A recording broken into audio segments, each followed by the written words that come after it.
Sekali lagi kami ucapkan selamat datang kepada yang kami hormati, para Menteri Koordinator, para Menteri, pimpinan lembaga, para tamu undangan serta seluruh rekan media dalam konferensi pers RAPBN dan Nota Keuangan Tahun Anggaran 2026. Kami persilakan untuk dapat menempati kursi yang telah disediakan.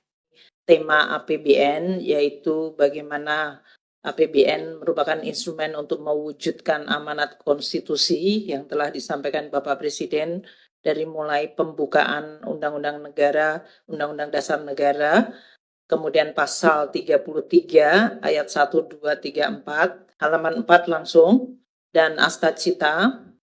Itu saya tidak ulang karena ini sudah merupakan tadi yang sudah disampaikan dalam pidato Bapak Presiden. Untuk anggaran pendidikan 757 triliun yang tadi disampaikan Bapak Presiden, kalau kita bagi menjadi 3 di dalam ekosistem, yaitu yang diterima oleh murid, siswa dalam hal ini dan mahasiswa, itu 401 triliun sendiri. Dalam bentuk apa? Dari mulai beasiswa bidik misi, beasiswa LPDP, pengiriman untuk kartu atau program Indonesia Pintar, dan juga makan bergizi gratis. Untuk yang benefitnya diterima oleh guru dan dosen dan tenaga kependidikan itu 178,7 triliun. Ini untuk tunjangan profesi guru baik yang PNS itu ada 68,7 triliun sendiri, dan yang non PNS nanti Pak Mendikdasmen bisa menyampaikan, mereka yang sudah bersertifikat mendapatkan TPG meskipun bukan ASN itu ada 19,2 triliun sendiri untuk 754.747 guru. Kemudian juga ada tenaga pendidikan TPD non PNS pun juga mendapatkan 3,2 triliun yang dosen untuk dosen ya 80, dan dosen PNS dalam hal ini 82,9 triliun sendiri. Itu untuk pengajarnya.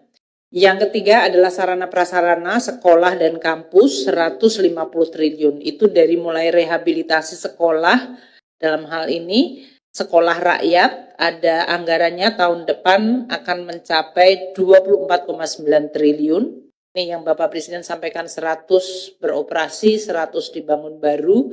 Bantuan operasi sekolah untuk sekolah-sekolah yang lain itu 64,3 triliun, BOP untuk PAUD itu 5,1 triliun, renovasi sekolah dan madrasah, ini Pak Mendikdasmen nanti bisa menjelaskan, anggarannya 22,5 triliun, ini lebih naik sedikit dibandingkan tahun ini.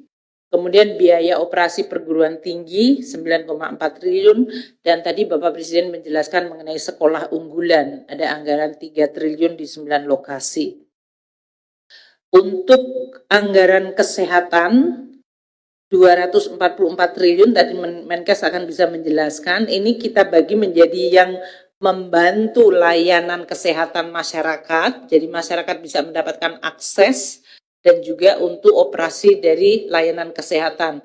Ini termasuk iuran jaminan kesehatan. Tadi yang disampaikan Presiden 96,8 juta jiwa yang dibayar oleh APBN, dan yang mereka kelas 3 tapi belum membayar penuh, itu juga ditambahkan, yaitu 49,6 juta jiwa. Totalnya 69 triliun. Jadi ini besar sekali, totalnya 96 plus 49,6 yang dibayar penuh oleh APBN atau yang dibayar sebagian oleh APBN. Sehingga mereka mendapatkan akses layanan BPJS. Makanan bergizi gratis yang tadi yang bukan pendidikan tapi untuk ibu hamil, untuk anak-anak balita itu ada 7,4 juta, 24,7 triliun. Jamkes untuk ASN, TNI Polri 13,3 triliun, vaksin, imunisasi, screening, tadi penanggulangan tuberkulosis, ini semuanya ada di sana. Cek kesehatan gratis 130 juta, 2,6 triliun. Kemudian dana desa yang di-earmark untuk penanganan stunting itu adalah 2,9 triliun. Dan pembinaan 100 HPK untuk keluarga dengan baduta sebanyak 93,8 ribu keluarga. Untuk sarana prasarana ini Pak Menteri Kesehatan nanti bisa menjelaskan, banyak revitalisasi rumah sakit yang tadi Presiden juga sampaikan. Untuk yang sudah berjalan seperti rumah sakit maupun dalam hal ini Puskesmas Posyandu ada biaya operasi kesehatannya yang dibayar oleh APBN 16,3 triliun, itu 10.224 puskesmas dan 6.435 balai keluarga berencana. Layanan masyarakat untuk DAU melalui DAU yaitu transfer ke daerah ada 41,7 triliun. Kemudian untuk bantuan PPDS, PDGS, gizi maupun untuk dokter spesialis ada 200 miliar dan layanan rumah sakit yang dikelola Kemenhan Polri itu mencapai 10,9 triliun sendiri. Untuk desa, koperasi desa nanti Pak Menko Zulhas bisa menambahkan, kami memberikan anggarannya. Kalau untuk KUR, kredit usaha rakyat, Pak Menko Perekonomian dengan program-program yang menggunakan kredit usaha rakyat, itu total kredit 1 tahunnya, tahun depan mencapai 320 triliun.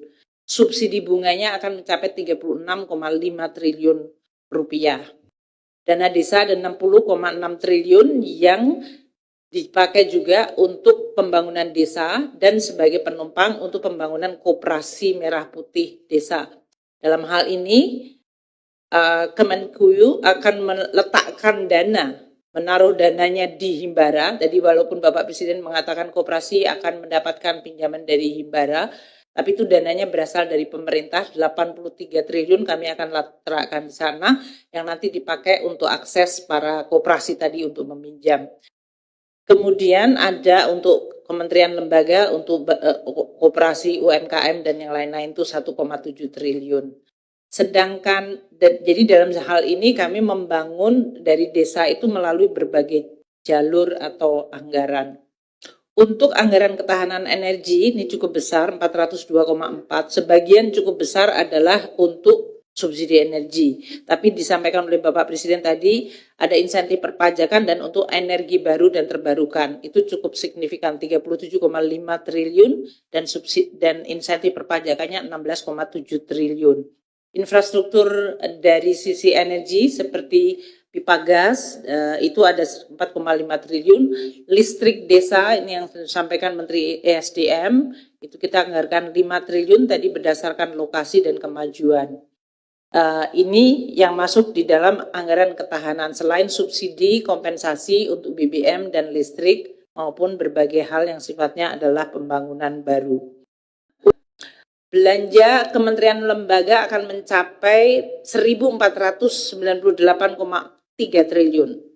Operasi pemerintah, yang ini yang sering Bapak Presiden minta untuk dilihat efisiensi, kebutuhan minimum pemerintah itu 564 triliun.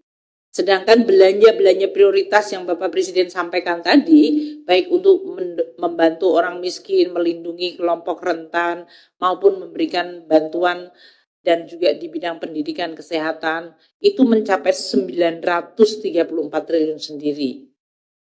Ini adalah belanja-belanja yang sudah menjadi priority Presiden, semuanya sudah masuk di dalam 1.498. Masih ada belanja non-kementerian termasuk diskresi Presiden. Ini termasuk impres jalan dan impres bendungan yang nanti banyak akan menjadi sesuatu sarana atau alat Presiden untuk bisa meyakinkan bahwa daerah-daerah tertentu yang memang perlu bantuan dari sisi pembangunan jalan itu bisa dilaksanakan. Itu total belanja non-KL selain diskresi Presiden juga untuk subsidi itu ditaruhnya di non-KL, kompensasi terutama untuk energi dan juga untuk belanja-belanja mandatori seperti pembayaran pensiun, pembayaran bunga utang dan penanggulangan bencana mencapai 1.638. Belanja pemerintah pusat ya yang 1.498 tadi plus yang di BUN sebetulnya yang langsung dinikmati masyarakat di masing-masing daerah. Kan ini sering sekarang beberapa pemerintah daerah menyampaikan kami membutuhkan untuk membantu masyarakatnya. Masyarakatnya banyak mendapatkan bantuan juga langsung dari pemerintah pusat. Makanya Presiden tadi di dalam pidatonya juga menyampaikan belanja pusat dan daerah harus menjadi satu arah. Itu 1.376,9 triliun sendiri. Ini artinya walaupun pusat yang belanja, yang menikmati adalah rakyat atau masyarakat di daerah-daerah. Dari mulai program PKH, PIP, kartu sembako, bantuan iuran jaminan kesehatan, cek kesehatan gratis, renovasi dan revitalisasi sekolah, makan bergizi gratis, sekolah rakyat, preservasi jalan dan jembatan, perumahan, bendungan, koperasi merah putih, subsidi non-energi seperti subsidi pupuk dan KUR, tunjangan profesi guru, tunjangan profesi dosen yang non-PNS, itu yang di luar APBD atau di luar yang biasanya di pegawai negeri, subsidi energi, lumbung pangan, bulog, dan kampung nelayan serta pergaraman. Ini semuanya letaknya di daerah, dinikmati oleh masyarakat di daerah. Sehingga memang APBN dari sisi belanja pusat cukup besar yang dilakukan oleh pemerintah pusat langsung kepada masyarakat di daerah.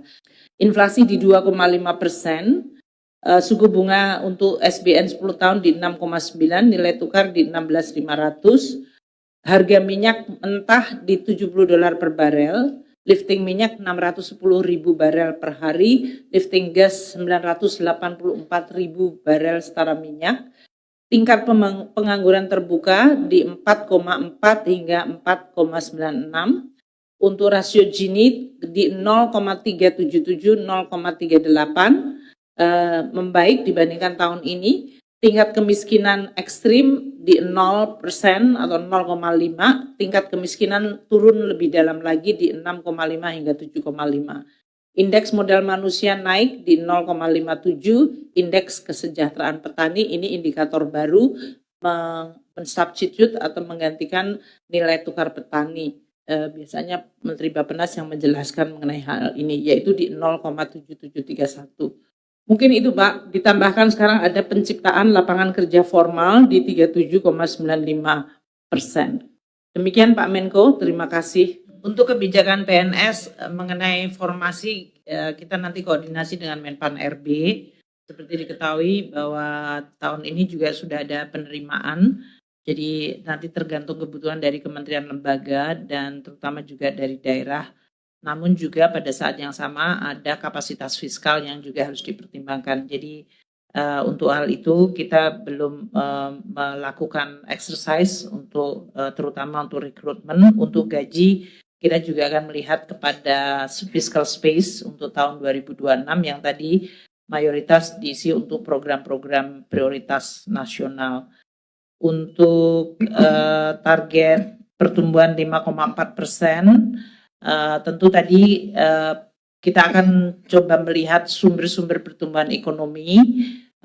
Pertama, kalau didengar dari Pak Rosan, investment tadi cukup bagus dan kemampuan untuk bisa attract investasi lebih banyak, termasuk di pemerintah daerah. Kami dengan Pak Tito itu termasuk memberikan insentif agar daerah-daerah juga menjadi atraksi investasi yang lebih baik, sehingga tidak hanya inflasinya yang rendah, tapi pertumbuhan dan investasinya meningkat.